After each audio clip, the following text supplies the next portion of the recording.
हमारे साथ मौजूद हैं साबिक आईजी पंजाब कलीम इमाम साहब। सर बहुत शुक्रिया वक्त देने के लिए। सर कहिएगा कि जो सिक्योरिटी मामलात मुल्क में चल रहे हैं, क्योंकि इससे कबल यही खबरें आ रही थी कि केपी और बलूचिस्तान में सिक्योरिटी थ्रेट्स हैं और वहाँ की जमातों का कहना था कि हम सियासी कैंपेन नहीं चला पा रहे। अगर हम एमल वली खान साहब की बात करें तो उन्होंने भी निशानदेही की थी। लेकिन अब पंजाब में भी इस तरह की थ्रेट्स आना कानून नाफिज करने वाले इदारों के लिए कितना बड़ा चैलेंज हो सकता है सिक्योरिटी मामलात को मैनेज करना? देखिए, मुल्क में किसी एक जगह भी अगर कोई सिक्योरिटी चैलेंज है, तो सब्सिक्वेंटली वो बाकी जगह वो ट्रेल डाउन कर सकता है।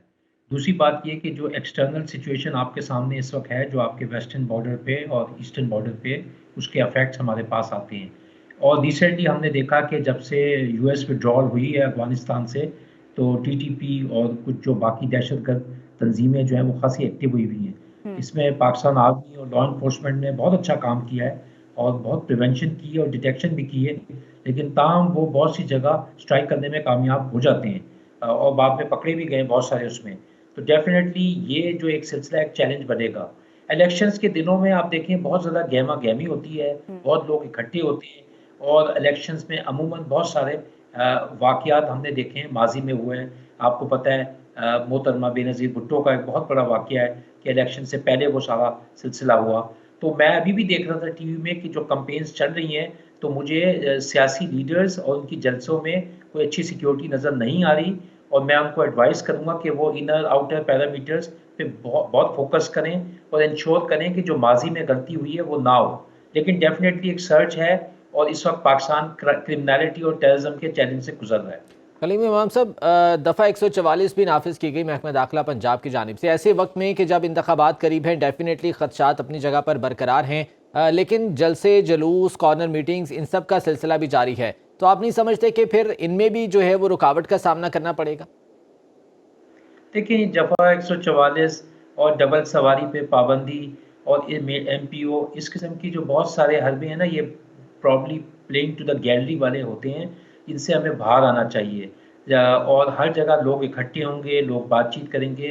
दफ़ा 144 तो आप लगा ही नहीं सकते और वो एक ख़ास पर्पस के लिए किसी वक्त कोई हो सकता है तो हो। बुनियादी तौर पे इनको इंटेलिजेंस पे फोकस करना चाहिए और तमाम जो लॉ एनफोर्समेंट है, इंटेलिजेंस एजेंसीज़ हैं, वो बहुत ज़्यादा एविडेंस बेस्ड और इंटेलिजेंस बेस्ड एक्शंस करें और बहुत ज़्यादा इंफॉर्मेशन कलेक्ट करें। स्पेशल ब्रांच हो गया, सीटीडी हो गए, दैट इज़ एक्चुअली सोर्स। और जितना आप ये इस्तेमाल कर सकते हैं एआई का और ये डिजिटलाइजेशन का, ह्यूमन ह्यूमन रिसोर्सेज का और ह्यूमन सोर्स का, उसको यूटिलाइज़ करें। इस वक्त तो मालूमात लेनी बहुत ज़रूरी है कि कोई शख्स अगर तकरीबकारी करने की तैयारी कर रहा है, उसको रोकें, पकड़ें। और आप ये देख रहे हैं कि बहुत सारी थ्रेट्स आती हैं। मैं आपको बताता चलूँ कि 99% थ्रेट्स ये लॉ एनफोर्समेंट एजेंसीज़ रोकने में कामयाब होती हैं। कलीम इमाम ये साहब, एक वो आप पंजाब में तो अल्हम्दुलिल्लाह हालात बहुत बेहतर हैं, गो कि यहाँ पर भी कुछ इस किस्म के खदशात हैं। लेकिन अगर हम केपी और बलूचिस्तान की बात करें, वहाँ के तो सियासी रहनुमाओं का ये कहना है कि हम सियासी मुहिम जो है वो चला ही नहीं सकते, इंतखाबी मुहिम चलाना हमारे लिए मुमकिन नहीं है। तो वहाँ पर इलेक्शन कमीशन के लिए या सिक्योरिटी इदारों के लिए कितने बड़े चैलेंजेस मौजूद हैं? बिल्कुल चैलेंज है और वहाँ क्रिमिनैलिटी जो है वो प्रिवेल कर रही है और जिस तरह मैंने बताया कि कुछ एक्सटर्नल इसमें जो बहुत सारे फैक्टर्स हैं वो शामिल हैं और इंटरनली हमारे बहुत सीरियस इश्यूज हैं गवर्नेंस के, रूल ऑफ लॉस के, इंस्टेबिलिटी के और एक इकोनॉमिक क्राइसिस है।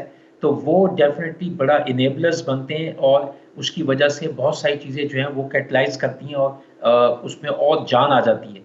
लेकिन ये बात आप ठीक कह रहे हैं, वी नीड टू इंश्योर कि ये अगर थ्रेट्स मौजूद हैं तो उसके बाद उसको उन्होंने करना क्या है। अगर केपी में और बलूचिस्तान में लीडरशिप ये कह रही है कि ये माहौल है, तो फिर जो नेक्स्ट स्टेज ऑफ सिक्योरिटी है वो उन्होंने अपने ऊपर लागू कर दी है, जिसमें उन्हें इंश्योर करना है कि इंटेलिजेंस बहुत अच्छी हो, वहाँ इनर आउटर कॉर्डन बनाए, लोकल पुलिस, लोकल जो वहाँ के कम्युनिटी के लोग हैं उनके साथ वो ताउन पैदा करें और यही एक वे फॉरवर्ड है कि वो इंश्योर कर सकते हैं कि सेफली एंड सिक्योरली वो सारी चीज़ें करें। ठीक और है, ये भी सिक्योरिटी देखें कि इदारे काफ़ी इस मुतहरिक हैं और पंजाब में हाई अलर्ट हैं तमाम तर सिक्योरिटी इदारे। हमारे साथ कलीम इमाम साहब मौजूद थे। सर बहुत शुक्रिया वक्त देने के लिए। अब खबर आपकी दस्तरस में, हर वक्त बर वक्त।